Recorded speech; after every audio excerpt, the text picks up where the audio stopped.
Efrem Haymore, Spring 2018, LCAF 5985, Section 21, Leading a Peaceful, Productive Climate. Today's date is April 9th, 2018. The focus of this PowerPoint presentation is on Accelerated Schools by Hoffenberg and Henry Associates.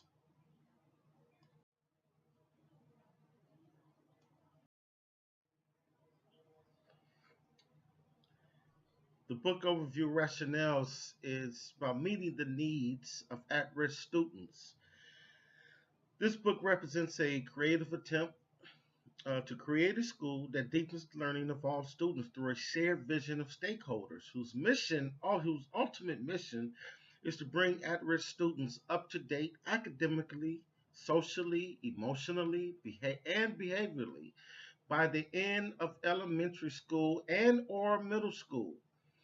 Accelerated School's mission is to combat drug abuse, teen pregnancy, and dropout rates by creating a powerful learning experience insulated with the best educational life options that provide a clear picture of reality, hard work, and success. The key point here is that all staff and parents, which make up the entire learning community, create a unity of purpose throughout the entire school through a creative processes and practices, activities that are directed toward accelerating the student's progress. A systematic pedagogy or curriculum is built upon the strength of the learners and the contributions of culture. It's the school's aims, not the learner's weaknesses. Relevant applications, problem solving, active hands on activities, learning approaches with a thematic approach to learning provide an integrative experience of all subject content through the thematic frame approach. Lastly is the driving force of the parental involvement both at home and at school.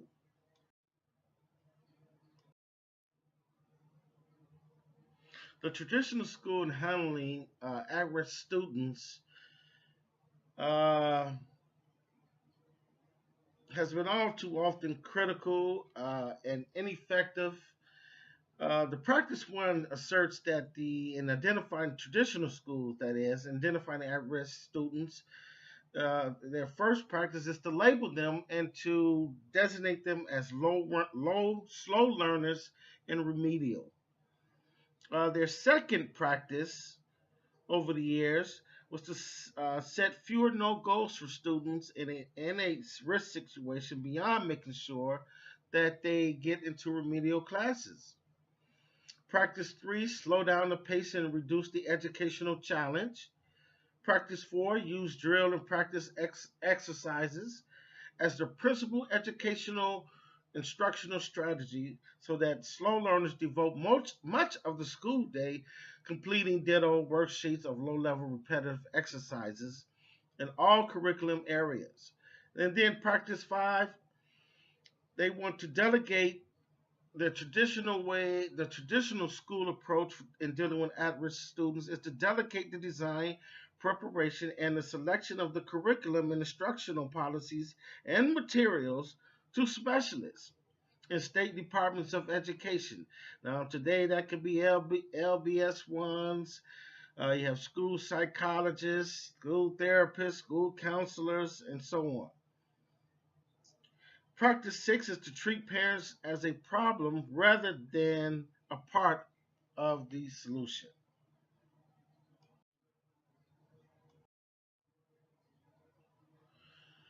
Now, in contrast, the accelerated school approach in handling at-risk students is as follows. Instead of labeling certain students as slow learners, the accelerated school approach is to have high expectations for all children. Instead of relegating students to remedial classes without setting goals for improvement, accelerated schools have a clear vision, clear goals for making all children academically able. Instead of slowing down the pace of instruction for students in at-risk situations, accelerated schools create powerful learning experiences to accelerate the progress of all children. Furthermore, instead of providing instruction based on drill, and kill worksheets, accelerated schools offer stimulating instructional programs based on problem solving and interesting, relevant applications. Next, instead of complying with downtown decisions, the typical red tape or bureaucracy made without staff input, accelerated schools communities systematically define their own challenges and search out unique solutions that will work for them and their students. And then next, instead of treating parents as a problem, accelerated schools build on the strengths of their students, parents, and families. So, how will we assess our progress? Assessment builds starts first with builds on the collective dream or vision on which the entire school is based. A vision derived from working together and sharing a common perception of the kind of school that will work for our children and our children alone. All of our children of every grade, every culture. And then the next form of assessment lends itself towards drawing on our responsibility for the consequence of the learning opportunities and situations that we create, and so much being accountable, providing us with information on whether these environments are aligned with our vision or need to be modified in some way. And then our third form of assessment entails building on our strength as educational professionals to self evaluate our own activities and to use our combined experience to alter those activities if necessary. It also entails building on strengths of our students and parents to make assessments of their school experiences and student progress. And finally, it provides feedback and assistance in improving school practices and outcomes. Now, just to relate this to the frames and examples pertinent to the accelerated school, from a structural standpoint, the school's overall goal and how that goal lines up with the school's three principles is structurally of importance. The three critical elements of our accelerated school is unity of purpose, empowerment coupled with responsibility, and building on strengths. And the next important structural aim or connection, I would say, is to have the pedagogy, the curriculum pedagogy with clear and precise goals for each grade and each subject structurally. For the human resource frame, we need established communication of the entire school community.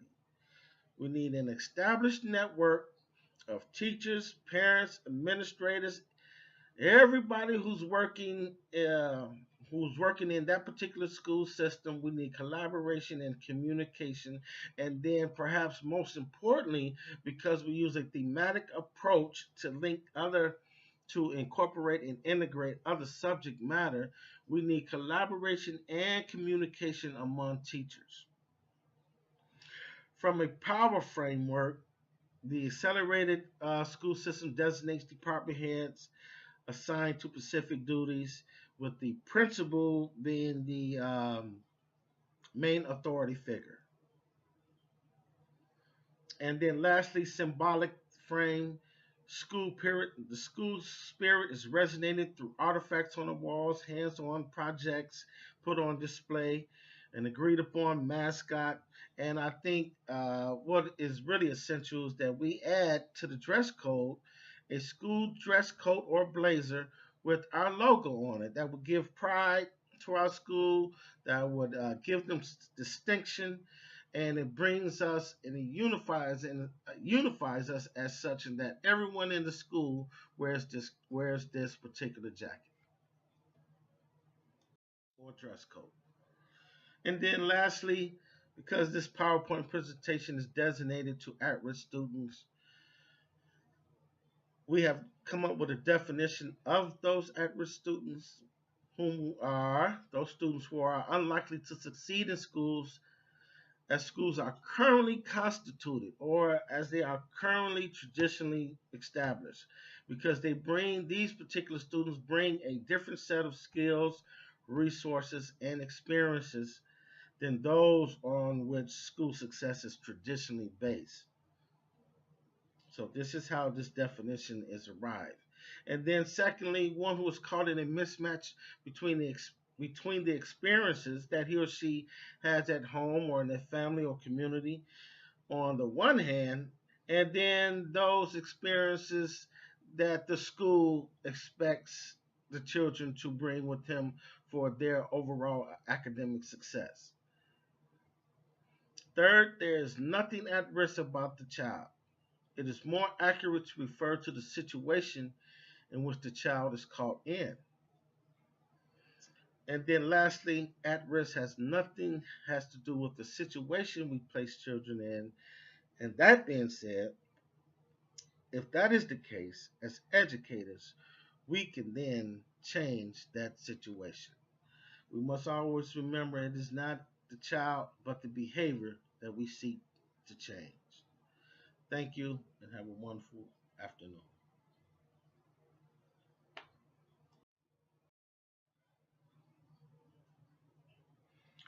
So I do recommend this book. While this book was published in 1993, the Accelerated Schools Resource Guide does offer an alternative approach and design to our traditional schools of today, where stories of travesty and injustice ring loud in the stories of success and triumph. Just in short, give this book a two thumbs up. Perhaps this book could be applicable also to charter schools. While they are doing, it's a different schooling, different form of school, and I believe they have the flexibility to put in place for some their own curriculums, uh, hire their own people, and they're able to do some things that's non-traditional than say what we have been doing with our traditional schools in the past. So just want to give this book a two thumbs up, and I do recommend it for research purposes and just to and then a nice easy read also. So this is a good book, and I'll put the I'll put the title and the author down as well if you want to use this as a resource for later on purposes. Thank you.